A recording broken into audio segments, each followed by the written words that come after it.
আমাদের যুবনেতা না, যুবনেতা সালাম ভাইয়ের খুব আস্থাভাজন প্রিয় ভাজন কইয়া দিছে যাতে কোনো প্রকার দুর্নীতি চাঁদাবাজের সাথে যাতে ফরিদ যুক্ত না থাকে, এই বিষয়গুলো আমাদের দেখবে না কইছে। আচ্ছা, এই বিষয়ে দুর্নীতি চাঁদাবাজের অভিযোগ তার কাছে গেল কিভাবে? এখন সালাম ভাই বলতে পারবো এবং কি ফরিদ ভাই যে কি অপকর্ম করছে সালাম ভাই বলতে বিষয়টা গেল। আচ্ছা, ফরিদ বলতে আপনি কোন ফরিদকে বুঝাচ্ছেন, একটু তার বিস্তারিত পরিচয় বলেন। জিগাতলা চরচিতিলা, তারপর এটা কি জিগাতলা চরচিতিলা কুকাইদার। আপনি কি ওই যে দাঁড়িয়ালা ব্যক্তিটা ওই যে হাসছে, ওই যে উনাকে দেখাচ্ছেন? আচ্ছা, উনার কাছে পিন্টু সাহেবের কাছে উনার বিষয়ে অভিযোগটা কি দিয়েছে? অভিযোগটা আসলে হয়তো তার এলাকাবাসী দিয়েছে। আচ্ছা, একটু দয়া করে উল্লেখ করবেন কি ধরনের অভিযোগ দিয়েছে আর কি? অভিযোগ দিয়েছে সে হইলো মনে করেন যে ভূমি দস্যু যেটা বলে আর কি, জলমহল চলাচল রহস্যজনক। হ্যাঁ, চলাচল রহস্যজনক বুঝছেন কি, চলাচল রহস্যজনক এবং তার চলাচলের মধ্যে মনে করেন অন্যরকম একটা পরিবেশ।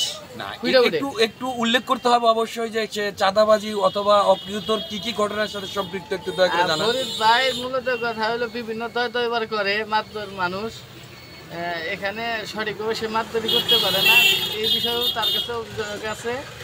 এবং এই আমাদের জিগাতলা কেন্দ্রিক যে একটা বালুর ঘাট আছে, সেই বালুর ঘাটের বালুর ঘাটটা নিয়ে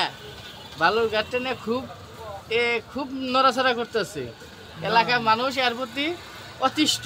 আবার অনেকের স্বামী আছে, অতিষ্ঠ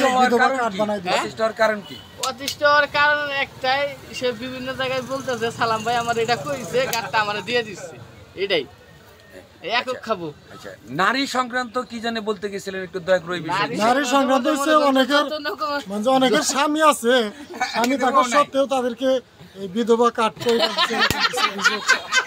চেয়ারম্যানের জোরপূর্বক অ্যাডভোকেট আব্দুল সালাম পেটুর পরিচয় দিয়া এরকম কিছু সিন্ডিকেট করে কিছু কাঠ বানাইছে এরকম একটা অভিযোগ আর কি আছে।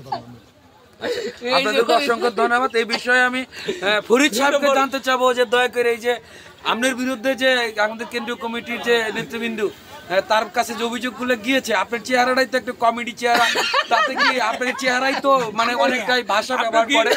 আপনি কি কথা শুনতে চান? কথা শুনেন, আপনার চেহারাটাই কিন্তু অনেকটা মানে কমেডি মানে কেমন জানি, মানে আপনার যে বিষয় অভিযোগগুলো এই বিষয়ে আপনার চেহারাই বলে দিচ্ছে আপনি অভিযুক্ত, সেই বিষয়ে আপনার কি বিষয় একটু দয়া করে বলেন। আপনার সিদ্ধান্ত সমস্ত কিছু ভুল। আপনার সিদ্ধান্ত কার সিদ্ধান্ত বলে? কেউ কোনো যারা বললো কোনো জায়গাতে কোনো প্রমাণ কোনো পদক্ষেপ দেখাতে পারবে এরা কি ধরনের প্রমাণ আপনি দেখতে চান? আপনার যে কোনো ধরনের প্রমাণ আমাকে করুক, কোনো সমস্যা নেই, আমি আইনের আছি। তাহলে আমরা কিছু প্রশ্ন করি, একটু দয়া করে এড়িয়ে যাবেন না দয়া করে। আচ্ছা, আপনার সারাদিন ইনকাম কত? আমার ইনকাম সারাদিনে 200-250 টাকা। আচ্ছা, 200-250 টাকা ইনকাম। আপনার সংসারের ফ্যামিলিতে সদস্য কয়জন? আমার সদস্য 5 জন। 5 জন ফ্যামিলি। আপনার সংসারে আর কি ইনকাম করে? হ্যাঁ, ইনকাম আছে। আর কি করে? আমার গাই আছে, গাই সালাম বিটুর ওয়াইফ দিছে, গাই দিছে 1,20,000 টাকা দিয়ে। গাই পানায়, গায়ে 3-4 কেজি করে দুধ দেবে, আমার শ্বশুর বাল বাচ্চা খাইতে পারে। ওইটা কি গাই পানায় কি দুধ বিক্রি করেন নাকি? এটা ইয়েস, দুধ বিক্রি করি। আচ্ছা, দুধ বিক্রি করে কত টাকা আসে? প্রতিদিন 200 টাকা, 300 টাকা, 250 টাকা। টোটাল এভারেজ ইনকাম কত? এভারেজ 500-700 টাকা লিখালা না পারলা। 500 টাকা ইনকাম আছে। হ্যাঁ। আচ্ছা, 500 টাকা ইনকাম। আপনার সংসারে খরচ কত? আমার সংসারে 600-700 টাকা। 500 টাকা ইনকাম থাকলে খরচ হলো 700 টাকা। তাহলে অবশ্যই আপনি অভিযুক্ত। অবশ্যই এই জন্য আপনি যে বাইকটা চালাচ্ছেন, একটা বাইক যে ব্যবহার করে বাইক চালাতে, অবশ্যই তার জন্য বাইকের পিছে অবশ্যই 2000 টাকা পকেটে রাখতেই হয়, অনিবার্য। কারণ সার্জেন্ট পুলিশ বিভিন্ন ধরনের সমস্যা, যান্ত্রিক সমস্যার কারণে এটা থাকতে হয়। তাহলে অবশ্যই আপনার বিরুদ্ধে ভুয়া। তাহলে আপনি কি জুয়া ক্রিয়েট করেন নাকি?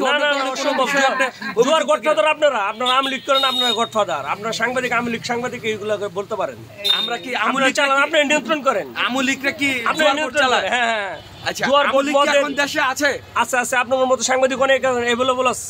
আমরা কি আওয়ামী লীগ সাংবাদিক? হ্যাঁ, ইয়েস। আমাদের কি আওয়ামী লীগ লেখা, সাংবাদিক লেখা আছে? হ্যাঁ, গায়ের লেখা না, আপনার ব্যবহার লেখা পাওয়া যায়। এইটাই যে আপনাদেরকে শুনেন, আপনাদেরকে সঠিক জায়গায় প্রশ্ন করলে আপনারা আওয়ামী লীগের দিকে জোয়ার বোর্ড কত জায়গায় চলে দেখেন, ধরেন। আচ্ছা, আপনার সাংবাদিক জোয়ার বোর্ড চলে না, তাহলে আপনি অন্তত করে না করে এগুলো বাই করে আপনি অন্তত এইটুকু প্রমাণ করেন যে আপনি আমি কেন প্রমাণ করবো? আপনি 700 টাকা খরচ, আপনার 500 টাকা ইনকাম, বাকি 200 টাকা আছে কোথা থেকে? বাকি 200 টাকা আমার আল্লাহ দেয়।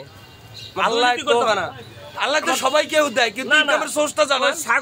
ছাগল চুরি করে বেড়া চুরি করে আমার লাগে না, ওগুলো চোর যারা পালে তারা গ্রুপ গিয়ে। না, আপনার এই যে বাকি 200 টাকা কোত্থেকে আসে আপনি একটু দয়া করে বলেন। আপনার হাতে আমি এত আলাপ না, করতে আপনি তো পারবো না। অবশ্যই উপযুক্ত আমার একটা আছে, বক্তব্য আমার দিতে লাইন হবে। আছে, আমার অনেক লাইন আছে। লাইন আপনি গুলো বসাতে কি? পারবেন, আপনার চোরের খাতায় নাম পড়বো আপনার, আমার পড়বো না। আমার চোরের খাতায় নাম পড়বো, আমি কি Yes. চুরি করতে গেছি? অবশ্যই, অবশ্যই। কোথায় চুরি বলো, করতে গেছি? আপনি যদি আমাকে কোথায় গাঁজা বেচতেছে, কোথায় মদ বেচতেছে, সব তথ্য আপনার কাছে আছে। না, আমার কাছে আপনার কোনো মতো তথ্য নাই। সাংবাদিক পাশারিতে বাড়ি দিলে সব বাইরে যাবো গা। আপনি একটু- মালিক কারা? কোথায় কোথায় তথ্য মালিক আছে কারা? আপনি বলেন। মালিক কারা, গডফাদার কারা, ডলার আপনি কারা, একটু দয়া আপনার করে বাড়ি যেতে জানান পারবেন। কোথায় কোথায় আছে। আপনার মতো টাউট সাংবাদিকের কাছেই পাওয়া যাবে। চিন্তা করছা এন্ন লগর আসার